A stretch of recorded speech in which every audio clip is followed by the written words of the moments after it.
नमस्कार मित्रांनो, आज या मालिकेमध्ये आपण पाहणार आहोत जगन्नाथजीने सावलीला आता घरी आणलेलं असतं आणि घरी बघते तर काय सानिकासोबत अलकाचा सुद्धा फोटो भिंतीवर टांगलेला असतो आणि त्याला हार घातलेला असतो। जगन्नाथजी फक्त एकटे राहिलेले असतात, अलका नाही, सावली नाही, सानिका नाही। जगन्नाथजीच्या आयुष्यात कोणीच राहिलेलं नसतं। सावली आधी अलकाच्या फोटोच्या पाया पडते, फार वाईट वाटतं सावलीला। आता बाबांच्या मांडीवर झोपी गेलेलं असतो। ती म्हणते आज अलकाही पाहिजे होत्या ना। अभिरला बघून खूप आनंद झाला असता। लगेच जगन्नाथजी म्हणतात हो ना, नातवंडांची तिला सुद्धा खूप हौस होती, पण कसं आहे ना, नातवंडाचं प्रेम तिच्या नशिबातच नव्हतं। सावली त्याच्या हातच ती निघून गेली। अलका गेली सावली आणि माझ्या घरातला सगळा आनंद बरोबर घेऊन गेली। ती होती तोपर्यंतच माझ्या घरात आनंद होता, आता सगळा आनंद संपलाय। 6 वर्ष झाली सावली अलकाला जाऊन। जगन्नाथजी म्हणतात 6 वर्ष झाली अलकाला जाऊन, पण एकही दिवस असा गेला नाहीये की तुझी आणि अलकाची आठवण आली नाहीये। रोज तुझी आणि अलकाची आठवण येते म्हणजे येतेच। म्हणते एवढं सगळं तुम्ही एकट्याने कसं सहन केलं? मी तुमच्या बरोबर असून सुद्धा तुमच्या जवळ नव्हते, याचं खूप वाईट वाटतंय बाबा। जगन्नाथजी म्हणतात तुला खूप शोधलं मी, जिकडं होईल तिकडं शक्य तिथं त्या जागेवर तुला शोधत गेलो, पण सावली तुम्हाला कुठेच सापडली नाही। पत्ता मला कधीच लागला नाही, डायरेक्ट तूच माझ्या समोर येते, तेही 8 वर्षानंतर। सावली वाटलं की देव इतका कठोर का झालाय? बाप लेकीची ताटातूट का केलीये देवाने? अचानक गुरुकुलमध्ये तुझा अर्ज आलेला बघितला, मग काय त्या अंगात 10 हत्तींचं बळ आलं की माझी सावली मला मिळतीये आता। आता बेळगावला जावं आणि तुला घेऊन यावं। मग का नाही आला मला घ्यायला? म्हणते जगन्नाथजी तुम्ही आला का नाही? मी खरंच आले असे तुमच्यासोबत। नाही सावली, मला भीती वाटली, तू जर नकार दिला असं तर मी काय केलं असतं? तुझ्या जुन्या जखमा पुन्हा ताज्या करायच्या नसतील आणि मी येऊन तर ताज्या करणार असेल तर तिथे जाण्यात काय अर्थ आहे? म्हणून मी स्वतःला आवर घातला आणि मी आलोच नाही। त्यावर सही केली आणि वाट बघत बसलो, कधीतरी तू नक्कीच येशील। जे बाबा ते गुरुकुल जगन्नाथजी म्हणतात मी सुरू केलंय सावली, ते गाण्याची आवड, जिद्द, आठवणींसाठी मी स्वतः उभं केलंय ते गुरुकुल। शेवटी काय तुझ्या विठ्ठलाने आपली गाठ घालून दिली, बघ की सगळं छानच झालंय। तुला सद्बुद्धी दिली ना, तुला सद्बुद्धी दिली आणि तू अर्ज भरला। आता सावली डोळे पुसते आणि म्हणते बाबा खरं सांगू का, अर्ज भरलाच नव्हता बाबा। न सांगता व्यंकटेशजींनीच अर्ज पाठवलं होता। जगन्नाथजी म्हणतात व्यंकटेशजींचंच देव भलं करो की तुझी आणि माझी भेट घडली आहे त्यांच्यामुळे। त्या रूपाने विठ्ठल भेटलाय सावली। खरंच बाबा, खरंच खूप चांगले आहेत ते। पहिलेकाची इतके उपकार आहे ना माझ्यावर की बस। माझ्याकडे काहीच नव्हतं, त्या लोकांनी मला साथ दिलीये। जगन्नाथजी म्हणतात सावली तुला एक विचारू, तू तेव्हाच का नाही आली? त्या परक्या लोकांच्या तिथे का थांबलीस तू? ची मदत घेण्याची काहीच गरज नव्हती तुला। तर रडायला लागलेली असते आणि काही बोलत नाही। ती वाटली आणि माझी काळजी तर वाटलीच नाही, माझ्या पोटात असलेल्या बाळाची काळजी वाटली होती। दिवशी ते गुंड माझ्या पाठीमागे लागले होते आणि घरातल्या कोणी जर माझ्या पाठीमागे पाठवलं असतं तर मी कुठे काय हे त्यांना सहज कळालं असतं। माझ्याबरोबर तुमच्या सुद्धा जीवाला धोका निर्माण झाला असता बाबा, म्हणून मी तिथे आलीच नाही। जगन्नाथजी म्हणतात सावली तुला एक सांगू का, तुझा जो गैरसमज झालाय तिलोत्तमाबद्दल तो खरंच गैरसमजच आहे। तिलोत्तमा असं काही करू शकत नाहीये, दुसरं कोणीतरी केलंय आणि तिलोत्तमाचं नाव समोर आणलंय। हो, पण ज्या दिवशी ते गुंड मला घेऊन गेले त्यांनी सांगितलं की तिलोत्तमा मॅडमनेच मला किडनॅप करायला लावलंय। जगन्नाथजीला माहिती असतं तिलोत्तमाने केलंच नाही तर राजकुमारने केलंय सगळं। आता हिला कळालं तर ही हादरून जाणार, त्यामुळे मी आता हिला काही सांगतच नाहीये। एवढी घाबरलेली आहे, परत निघून जायची। आता मी हिला परत गमावू नाही शकत आहे। जगन्नाथजी खूप विचार करतात, तोही मनातल्या मनात। आता म्हणतात सावली सगळं डोक्यातनं काढून टाकायचं। सावली कोणी केलं असेल, का केलं असेल, कशासाठी केलं असेल, सगळं जाऊ दे आता। हे काय झालंय तुझ्या बाबतीत किंवा तुला जे भोगायला लागले सगळ्याचा हिशोब वरच्याकडे असतो, त्यामुळे तू विचार करूच नको। सगळा हिशोब करणारा तो आहे, तो बरोबर हिशोब करेल सावली। घरात तू सुरक्षित आलंय का लक्षात सावली? तुझा बाप ढाल बनून तुझ्या पाठीमागे उभा आहे। आता इथून जायची किंवा वाईट विचार आणायची काही एक गरज नाहीये, कळतंय का सावली? आता मला सोडून तू कुठेच जायचं नाहीये। आता सारंग अगदी घाईघाईने निघालेला असतो। कुठली महत्वाची केस असते, राजकुमार त्याच्यावर लक्ष ठेवूनच असतो। अरे सारंग कुठे निघाला एवढ्या घाईघाईने, तेही अर्ध्या तासात? आज महत्वाची बोर्ड मीटिंग। सारंगने ऐकू नये अशा आवाजात अगदी हळूच सांगितलेलं असतं राजकुमारने। तो तिकडे आल्यावर बोलूया प्लीज, आता फोन ठेवा। मीटिंग आहे पण रुटीन आहे रे, मी सांगितलं होतं, विसरलास का सारंग तू? काय लागणार आहे आज? नाही रे, आज खूप महत्वाची केस आहे, नाही जमणार आहे मला, होऊ शकत नाहीये मीटिंगला। कोण म्हणतो आम्ही हँडल करतो, तू केसकडे लक्ष दे। आणि सारंगला काहीही स्पष्ट सांगितलेलं नसतं, अगदी अंधारात ठेवलेलं असतं। सारंगच्या याच्यामध्ये असतो आणि तो घाईघाईने निघून जातो। राजकुमार आणि मोनिकाच्या बरोबर पथ्यावर पडलेलं असतं सगळं। तयार होऊन आलेली असते आणि राजकुमारच्या समोर येऊन हसते मस्त। टायमिंग आहे, वा वा वा। राजकुमार म्हणतो मग या केस मध्ये इतका अडकलाय की ऑफिस बद्दल त्याच्या डोक्यात विचार सुद्धा येणार नाहीये। राजकुमार आजचा प्लॅन आपला परफेक्ट होणार आहे। मोनिका आणि राजकुमारने परफेक्ट असं सगळं जुळून आणलेलं असतं आणि तसं होतही असतं। मीटिंग अगदी व्यवस्थित पार पडणार आहे, कोणताही अडथळा येणार नाही। वाव, म्हणतात परफेक्ट प्लॅनिंग। कुमार आणि मोनिका बोलत असतात। राजकुमार म्हणतो शिका माझ्याकडून, काहीतरी शिका। तेवढ्यात तिलोत्तमा आलेली असते। झाली का सगळी तयारी? हो झाली की, मग चला निघा, उशीर व्हायला नको आता। काय सारंग कुठे आहे? सारंग असल्याशिवाय बोर्ड मीटिंग कशी कंप्लीट होणार? केसमध्ये अडकलाय पुन्हा. त्याला म्हटलं मी खूप महत्वाची मीटिंग आहे, तुला यायलाच लागणार आहे सारंग. पण सारंग म्हटलं नाही, तुम्ही मॅनेज करा, मला खूप महत्वाची मीटिंग आहे. काय मी येतो म्हणून. अरे तो येणार आहे. तिला तो म्हणते अरे पण तो असल्याशिवाय सुरूच कशी करायची आपण. तर म्हणतो आई जाऊया का ग आपण. तिला जास्त बोलूच देत नाही तो. तो म्हणते हो निघूया, तो येणारे म्हटल्यावर काय येईल वेळेत, चल. तिघे निघून गेलेले असतात बोर्ड मीटिंग साठी अगदी घाईघाईने. इकडे आता सावली जगन्नाथजीच्या घरी असते आणि जगन्नाथला चहा आणून देते. ती म्हणते बाबा खरं सांगू का, मला स्वप्नात सुद्धा वाटलं नव्हतं की या शहरात मी पुन्हा पाऊल ठेवेल आणि नव्याने आयुष्य जगायला लागेल. जगन्नाथजी म्हणतात मला खात्री होती ना सावली तू येणार आहे परत, म्हणून तर वाट बघतोय तुझी मी. बदलली तरी तुझी ओढ तुला परत घेऊन येणार याची खात्री मला होती. कधी हे एवढं माहित नव्हतं. सावली सावली आलेली असते आणि सावली म्हणते अगदी खाली बसते आणि निवांत असं म्हणते का हो एक विचारू का, मेंदळे घरात सगळं ठीक चाललंय ना. तिचा काही काळ मी सारंग सोबत होतो, तुला शोधायला आम्ही दोघंच फिरायचो इकडे तिकडे. त्याची अवस्था मला बघवत नव्हती, त्याच्या बरोबरच मी कायम असायचो. नंतर एक दिवस तिलोत्तमा बरोबर खूप मोठं भांडण झालं. तोमा बरोबर जबरदस्त भांडण, त्यानंतर माझ्या हलकाचा आजारपण. काय मेंदळे घर कायमचं तुटलं. मी परत तिथे कधी गेलोय नाही, काही संबंधही ठेवला नाही. घरात कोण कोणाशी बोलतं, कुणाचं कोणाबद्दल काय मत आहे मला काही माहित नाहीये सावली. नव्हतं आणि माहित करूनही घ्यायचं नव्हतं. म्हणजे मला सुद्धा जाणून घ्यायचं नाहीये. आणि सावली म्हणते मी आलेच. सावली किचन मध्ये आता घाईघाईने चाललेली असते. जगन्नाथजी म्हणतात सावली इकडे आहे. अबीर मोठा होतोय, त्याच्या बाबाबद्दल नक्कीच विचारत असेल ना ग. मित्रांचे बाबा बघितल्यावर त्यालाही प्रश्न पडत असेल की माझे बाबा कुठे हरवले. तसंच सांगते त्याला मी. खूप हट्टीपणा करायचा आणि सारखं बाबांबद्दलच विचारायचं. एक दिवस मी त्याच्यावर खूप रागवले. आता काही विचारत नाहीये, सध्या शांत आहे. तोही समजदारपणे म्हणाला आई तूच माझा बाबा आणि तूच माझी आई. रडायला लागलेली असते. खरं सांगू का त्याच्या डोळ्यातले प्रश्न आहे ना मला अस्वस्थ करतात. खूप सारे प्रश्न आहेत त्याच्या डोळ्यात. खूप रडायला लागलेली असते आणि जगन्नाथजींना घट्ट अशी मिठी मारते, कारण तीही खूप विघ्न सगळं संकट पार करत करत इथपर्यंत आलेली असते. ती सुद्धा थकलेली असते खूप. इकडे आता रूपम कॉस्मेटिक मध्ये आलेले असतात हे सगळेच, कारण बोर्ड ऑफ डिरेक्टरची मीटिंग असते. तर मग मीटिंगसाठी येऊन उभी राहिलेली असते. तेवढ्यात काय लगेच बॅनर्स वगैरे सगळं काही तयार असतं. शुभ्रा सनस्क्रीम म्हणून, आणि सावली सनस्क्रीम असतं हे नावच उडवून टाकलेलं असतं. तर मग म्हणते बसा की सगळ्यांनी. आजची बोर्ड मीटिंग कशासाठी आहे? रुटीन रिव्ह्यू साठी बोर्ड मीटिंग असं मला वाटलं होतं. एवढी सगळी तयारी तुमची, सगळंच तुम्ही आधी करून ठेवलंय हे मला माहितीच नव्हतं. आज होता ना तुमचा अजेंडा. राजकुमार हे काय सगळं तुला विचारतीये मी. म्हणतो मॅडम राजकुमारजींशी मी बोललो होतो आणि मला असं वाटलं की तुमचं आणि त्यांचं बोलणं झालंय म्हणून मी विषय जरा पुढे नेला. राजकुमार ते कामतजी काय म्हणताय? अगं आई त्या दिवशी तुझ्या कानावर घातलं म्हणजे असंच घातलं होतं अगदी सहज. कामत काय आहे एवढा अर्जंट सब्जेक्ट का कार? तुला काही कळतं का रे कामत? एवढं अर्जंट नव्हतं हे सगळं करणं. जरा बोलता का? तिला तो म्हणते एक minute. Don't explain Kamat, don't explain. तिला तो आता चिडलेली असते कामतवर. कारण आज आता इथे बोर्ड मीटिंगला प्रेझेंट नाहीये बरोबर. मीटिंगचा विषय सनस्क्रीन असेल तर मी एक शब्दही बोलणार नाही किंवा माझं मतही सांगणार नाही.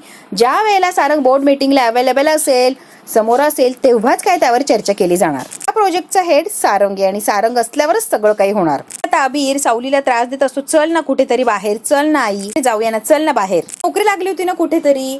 सावली म्हणते गुरुकुल. हो तेच गुरुकुलला आपण जाऊया ना, बघू ना आपण गुरुकुल, चल ना. जगन्नाथजी आलेले असतात. जगन्नाथजी म्हणतात अबीर कसली घाई आहे रे तुला गुरुकुलला जायची? गुरुकुलमध्ये जाऊन काय करायचंय रे तुला? मुलांचं गाणं तुला ऐकायचंय की गाणं तुला गायचंय? पण ते अजिबात नाहीये बाबा, याचा आणि गाण्याचा अजिबात संबंध नाहीये. याला गाणं येतच नाही किंवा त्याला आवडतच नाही. अबीर जोर जोरात हसायला लागलेला असतो. सावली म्हणते ए अबीर हसतोय काय रे? ते फिरायचंय ना म्हणून उड्या मारतोय, बाकी काही नाही. आई बेळगावला असताना अख्खं गाव फिरायचो मी एकटाचा. किती होते इथं आल्यापासून एक तरी मित्र आहे का मला? एकटा पडलोय मी. होत असते बघ. नाही कोण नाही, कोणीच नाही, अगदी बोर झालोय मी. सावली आता जगन्नाथजीकडे बघून हसत असते. जगन्नाथजी म्हणतात चल मी तुला घेऊन जातो, चिडू नको. प्रॉमिस. मग तू एक प्रॉमिस पाळायचं या. जायचं, खेळायचं किंवा शांतपणे आराम कर. तेल असतो आम्ही रातमध्ये. आता बोर्ड ऑफ डिरेक्टरची मीटिंग असते. उधळून लावण्याचा प्रयत्न केलेला असतो तिलोत्तमाने, कारण तिलोत्तमाला यांचं जे प्लॅनिंग असतं ते अजिबात आवडलेलं नसतं. एका गोष्टीसाठी बोलवलेलं असतं आणि एक गोष्ट ऑलरेडी त्यांनी करून ठेवलेली असते. त्यामुळे तिलोत्तमाला हे आवडतच नाही. आता मोनिका बोलायला लागलेली असते. आई मी काय म्हणतीये, सारंगला सकाळीच विचारलं होतं राजकुमारने, तेव्हा सारंगला काहीतरी महत्वाची केस आहे असं म्हणाला आणि तो निघून गेला. खूप महत्वाची केस आहे आई, तो त्याला येताच येणार नाहीये, मग त्याची वाट बघायची आणि वेळ वायाला कशाला घालवायचा असं मला वाटतं. या बघा तुम्ही आई बोलायला लागलेला असतो. एक्झॅक्टली मॅम, मीही हेच म्हणतोय. आता बघा तुम्ही रिपोर्ट तर बघा ना जरा मॅडम तुम्ही. ही सनस्क्रीनचा सेल एवढा घसरलाय. जुन्या ब्रँडच्या नावाखाली आपण कंपनीचं नुकसान करू नाही शकत ना. नवीन ब्रँड चालू केला तर फायदाच होणार ना. सावली सनस्क्रीन फक्त ब्रँड नाही, या कंपनीची ओळख आहे ती ओळख. तर मग एकाच शब्दात उत्तर देते. सॉरी बरं का, पण ओळख फायद्यासाठी असते ना, मग फायदाच करून घ्यायचा की. असं वाटतं सगळ्या बोर्ड मेंबरचं एकमत असलं तर काहीच हरकत नाही ना आपल्याला. आपण कंपनीच्या फायद्यासाठी, म्हणजे मी काय म्हणतेय, फक्त कंपनीच्या फायद्यासाठी काहीतरी एक ठोस निर्णय घ्यायलाच हवाय. तुम्ही ऐका, निर्णय घ्यायलाच हवाय. मेंबर असतं ते म्हणता I like it, Kamat sir जे म्हणताय ते आवडलंय मला. मॅडम, सध्याच्या स्पर्धेमध्ये टिकायचं असेल तर नवीन आणि युनिकच पाहिजे, तरच माणूस कॉम्पिटिशन मध्ये टिकू शकतोय. हे जुन्या याच्यावर आपण किती दिवस टिकू शकतोय, बरोबर आहे की नाही? त्यामुळे आता नवीन याच्यामध्ये राहायचं असेल तर नवीनच आपल्याला सगळं मार्केटला आणायला लागणार. त्यामुळे कामत सर जे काय बोलताय ते मला पटतंय मॅडम, मी त्यांच्या बरोबर आहे. Exactly madam. दुसरा बोर्ड मेंबर असो तो म्हणतो काहीच हरकत नाहीये नाव बदलायला. बदललं तर काही होत नाही मॅडम, बदला की, सेल होण्याची मतलब आहे ना आपल्याला. कामत म्हणतो थँक्यू, माझं मत तुम्हाला पटलंय त्याबद्दल खरंच थँक्यू. कामत म्हणतो रितसर प्रस्ताव बोर्डापुढे मांडतो मी मॅडम. तिलोत्तमाचं म्हणणं काय हे ऐकूनच घेत नाही. यांच्या सगळ्यांनी प्लॅनिंग आधीच केलेलं असतं. सनस्क्रीनचं उत्पादन आणि मार्केटिंग तात्काळ बंद करायचं का आपण मॅडम? थोडे दिवस बंद करण्यात यावं. शुभ्रा सनस्क्रीन आपण यांना सध्या मार्केटमध्ये आता सुरुवात करूया. अँड एकदा लॉन्च केला की हळूहळू बरोबर ओळख होईल बघा. आता आतमध्ये गेलेला असतो. इकडे जगन्नाथजी लगेच म्हणतात सावली अभिरला अजिबात गाणं आवडत नाही. नाही बाबा, त्याला गाण्यात अजिबात इंटरेस्ट नाहीये. वाटलं इतका मोठा गाण्याचा वारसा अभिर म्हणजे ही पिढी पुढे नेईल असं वाटलं, पण त्याला इंटरेस्ट नाहीये म्हटल्यावर काय, तुझ्यापर्यंत सीमित राहिले. आता खूपच कमी दिसते ना सावली. सावली आता उठून उभी राहिलेली असते. जगन्नाथच्या जवळ येते. बाबा, प्रत्येकाचं नशीब वेगवेगळं असतो. सगळ्यांची नशीब सारखी थोडी असतात. तिच्या गळ्यामध्ये कधीच सूर दिसले नाही मला. त्याचं वेगळंच काहीतरी असतं. त्याला अजिबात इंटरेस्ट नाहीये गाण्यामध्ये. सांगू का, लेख माझ्या जवळ असती ना ते नक्कीच तिने गाणं शिकलं असतं. मनाने हा वारसा पुढे नेला असं तिने प्रयत्न केलं असतं. विठुरायाच्या मनात काहीतरी वेगळंच होतं. त्याने काहीतरी वेगळंच घडवून आणलं. माझ्यापासून दूर केलंय विठुरायाने. कधी असं वाटतं की विठुरायाला माझं गाणं माझ्यापाशीच संपवायचं होतं, पुढे द्यायचंच नव्हतं, किंवा वारसा म्हणून कोणाला मी चालवायला सुद्धा देणार नाही, इथपर्यंतच संपून जाणार, असंच विठुरायाची इच्छा होती. त्याने माझ्या लेकीला माझ्यापासून हिरावून नेलंय ना, काहीतरी डोक्यात असणारच विठुरायाच्या. आणि असं म्हणजे बरोबर विठुरायाने जसं ठरवलं तसंच त्याने करून घेतलं. नसतं सावली, कशाला काय विचार करतेस तू? नियती कधी कधी काही गोष्टी काढून घेते आपल्याकडून. लगेच तो प्रसंग आठवलेला असतो. ही वाटा सुद्धा उघडते. नियतीचा खेळ कधीच कुणाला समजलेला नाहीये. बिचारी शुभ्रा एकटीच डायनिंग टेबलवर डोकं टेकून अशी पडलेली असते, विचार करत असते. आलेली असते अगदी घाईघाईने. अगं बाळा, झोपलीस का तू? पडून का बसलीस? कोणी काही बोललं का तुला? काकू काही बोलली का तुला? नाही काकू, कोणीच काही बोललं नाहीये मला. काच वाईट वाटतंय माझं. कसलं वाईट वाटतंय तुला? बाबाने एवढीशी इच्छा सुद्धा पूर्ण केली नाहीये. अगं काय इच्छा होती मी पूर्ण करते. सांग बरं ओवी, मला घ्यायचंय, तो मला घेतच नाहीये. तो काय हवंय तुला? काय मागितलं त्याच्याकडे सांग तर ओवी. मला गाणं शिकायचंय काकू, बाकी मला काहीच नकोय. खेळणी नकोय, काही नको, मला फक्त गाणं शिकायचं, एवढीच इच्छा त्याच्याकडे दाखवली. तर मला म्हटलं की गाण्याचा विषय परत या घरात काढायचा नाही. मी हे बाबांच्याकडे बर्थडेचं गिफ्ट म्हणून मागितलंय, तर सरळ नकार दिला. बर्थडे गिफ्ट द्यायला कोणी नकार देतं का? पण बाबाने डायरेक्ट नकार दिला आणि चिडला तो माझ्यावर, रागावला माझ्यावर आणि गेलाय तो बाहेर मीटिंगसाठी. गाण्याचं नाव काढलं तरी चिडतो ग तो. म्हणते गाणं ते खूळ कशाला घेऊन बसलीयस बाळा तू? शक्य नाहीये ना, त्याचा हट्ट नाही करू बाळा, दे सोडून तो विषय. ठीक आहे काकू. जेव्हा आम्ही बेळगावला अबीरच्या घरी गेलो ना, तेव्हा त्याची मम्मी इतकं सुंदर गाणं गाते. मुलांना गाणं शिकवत होती. एक नंबर गाणं शिकवते आणि एक नंबर गाणं गाते ती. गाण्यामध्ये एक वेगळीच जादू होती. गाणं जसं ऐकलं ना, खरंच जादू झाल्यासारखंच वाटतं. गाणं शिकायचंय. आता गप्प झालेली असते बोलायची. मला फोन दे ना, मी त्या काकूंना फोन लावते. अमृता म्हणते ओवी नको हट्ट करू प्लीज. अगं दे ना. आणि फोन असा हिसकावून घेतलेला असतो आणि घाईघाईने ओवी आता सावलीला फोन लावायला लागलेली असते. फोन उचललेला असतो अबीरने. नो काकू, मी ओवी बोलतीये. अबीरला खूप आनंद झालेला असतो. मी बोलतोय अबीर. आनंद झालेला असतो ओवीला आणि अबीरला एकमेकांचा आवाज ऐकून. मी ठीक नाहीये. काय ग, काय झालंय? तब्येत बरी नाहीये का? गाणं शिकायचंय पण माझे बाबा ऐकत नाहीये आणि गाणं शिकायचं नाही असं स्पष्ट सांगितलंय त्यांनी. गाणं आवडत नाही ना रे. म्हणतो एकदम करेक्ट माणसाला फोन लावला ओवी तू. अबीर म्हणतो तुला माहिती का ओवी, मी पुण्यात आलोय. पुण्यात? काय तू पुण्यात? हो, आम्ही पुण्यात आलोय. भेटायला येतं का तुम्ही आता? नाही शक्य ग.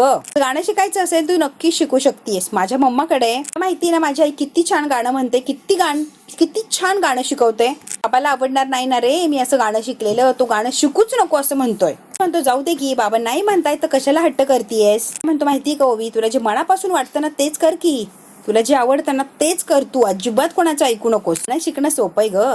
त्या घरात कोणीतरी तुझं ऐकत असेल अशी व्यक्ती असणार ना, त्या व्यक्तीकडून गाणं शिकून घेण्याचा हट्ट कर की बरोबर पूर्ण होईल. काकू आहे की, ती शिकवेल मला गाणं. ती ऐकते माझं सगळं. तिला सांग गाणं शिकायचंय म्हणून, ती तुझी नक्कीच मदत करेल.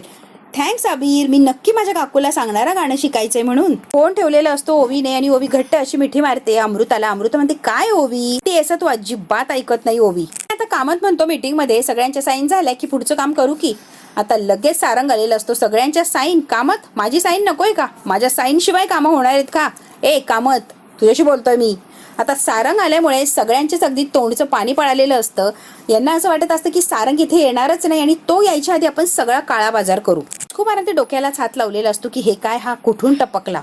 म्हणतो सर तुम्ही काय, तुम्हाला निरोप पाठवला होता ना सर. आपल्या बोर्ड मीटिंग मध्ये सावली सनस्क्रीन ब्रँड बंद करण्याचं ठरवलंय, म्हणजे निर्णयच घेऊन टाकलाय बघा. तो सगळ्यांनी विचार करून मोठा निर्णय घेतला. पण विचारलं कुणाला, कोणाची संमती दी, म्हणजे म्हटलंय तरी तुम्हाला कोण हो. आता सारंगने असं काय त्या कामातल्या शब्दाच्या याच्यात अडकवलेलं असतं. राजकुमारची बोलतीच बंद झालेली असते. मोनिका तर फक्त सारंगकडे बघत थांबलेली असते. पण तो कामत कुणाला विचारून निर्णय घेतला, एवढा मोठा निर्णय कुणाला विचारला. आता घामच फुटलेला असतो कारण सारंग समोर उभा आहे. त्यांनी प्रश्नांचा अगदी भडीमार केलेला असतो. मात्र असा काय आवाज चढलेला असतो. कामत मी काय विचारतोय, कुणाला विचारून निर्णय घेतलाय. आता राजकुमार थरथरायला लागलेला असतो आणि सारंगला म्हणतो, सारंग हळूहळू ऐक ना, तू शांत होणं जरा, थोडा करू नको. आता कामतची काय बोलतीच बंद होते. पर्सनली घेतोय तो तुझा पास्ट आहे बाळा. आता आपल्याला काय करायचंय, प्रेझेंट मध्ये जगायचंय ना. मग तू का मागे जातोय सारंग, ऐक ना जरा. राजकुमार आता चोंबड्यापणा करत असतो आणि सारंगला समजावून सांगण्याचा प्रयत्न करतो. ना सारंग, कंपनीच्या भल्यासाठी निर्णय घेतलाय ना आपण. कंपनीच्या भल्यासाठी निर्णय घेता कंपनीच्या डिरेक्टरला अंधारात ठेवून गुपचूप सगळे व्यवहार चाललेत का, तेही कंपनीच्या भल्यासाठी. म्हणजे गुपचूप व्यवहार सुद्धा कंपनीच्या भल्यासाठी. सारंगने असे काही पॉईंट मांडलेले असतात की आता मोनिका आणि राजकुमार बरोबर अडकलेले असतात. त्यांनी खरंच सगळं काही गुपचूपच चालवलेलं असतं. आता ऐन वेळेला येऊन सारंगने मात्र पचका केलेला असतो. त्यामुळे तर खाली मान घातलेली असते, ती वरच बघत नसते. म्हणतो, सारंग आईचं काही गैरसमज व्हायचा बरं. तुला आज सकाळी सांगितलं होतं ना, म्हणून सांगितलं होतं ना सारंग. म्हणाला काहीतरी केस आहे महत्वाची, मी जाणार आहे म्हटला ना तू. म्हणतो प्लीज गैरसमज करू नको, कुणालाही अंधारा ठेवायचा उद्देश नव्हता. स्थान वगैरे काहीच नाहीये सारंग, प्लीज प्लीज सारंग गैरसमज करू नको ना. राजकुमारचं कारस्थान नसतं, मग एवढा जबरदस्ती किंवा जोर का लावत असतो तो. सारंग गैरसमज करूच नको, कारस्थान नाहीये म्हणून. कारस्थान मी म्हटलोच नाहीये राजकुमार दादा, तुझं कारस्थान तोंडाने तूच कबूल करतोय. आता मध्ये चोंबड्यापणा करायला लागलेला असतो. सर सर सर एक मिनिट, मी जरा बोलू का. म्हणतो सर मार्केट रिपोर्ट बघा ना, तुम्हाला लगेच कळेल सावली सनस्क्रीन किती खाली आली. अजिबात तिचा सेल नाहीये. 1 महिन्यांपासून सेल अगदी खाली आलाय, तो वर चढायचे नावच घेत नाहीये. म्हणून आम्ही असा निर्णय घेतलाय सर. तिचा तोटा होतोय ना, म्हणून बोर्ड ऑफ डिरेक्टरनी सगळा मिळून हा निर्णय घेतलाय सर. हे झालाय, सावली सनस्क्रीन बंद करायची आहे. नवीन ब्रँड आणायचं आपल्याला समोर, शुभ्रा सनस्क्रीन म्हणून तो ब्रँड आपल्याला आता लॉन्च करायचा आहे. फाईल सुद्धा बघत नाही, घेतली तशी ती फाईल फेकून दिलेली असते. कारण त्याला माहितीये काहीतरी घोळ नक्कीच चाललाय. पोट्स खोटे कामत. एका मिनिटात ते शुभ्रा सनस्क्रीन नावाचे जे काहीतरी बॅनर वगैरे छापलेले असतात सगळे फाडून टाकलेले असतात. सगळ्यात चिटुड्या छोटे छोटे कागद करतो आणि असे उधळून देतो सारंग. राजकुमार म्हणतो, सारंग सारंग सारंग कुणालाही खात नसतो. डायरेक्ट त्याने कागद फाडलेले असतात आणि सगळ्यांच्या अंगावर उधळून देतो. काहीही चेंज होणार नाही, जे चाललंय ते चाललंय आणि हे रिपोर्ट खोटे हे सगळ्यांनी लक्षात घ्या. आता मात्र सारंगने हिरो सारखी एंट्री मारलेली असते आणि राजकुमारचं जे कारस्थान असतं ते तिलोत्तमाच्या समोर आणलेलं असतं. मित्रांनो, खोटेपणा कपटीपणा जास्त दिवस चालत नाही हे सारंगने दाखवून दिलेलं असतं. सारंगला अंधारात ठेवून यांना एवढं मोठं कांड करायचं असतं, ते आलेलं असतं समोर. आता बघू सारंग, कामत, मोनिका आणि राजकुमार यांची कशी वाट लावतो.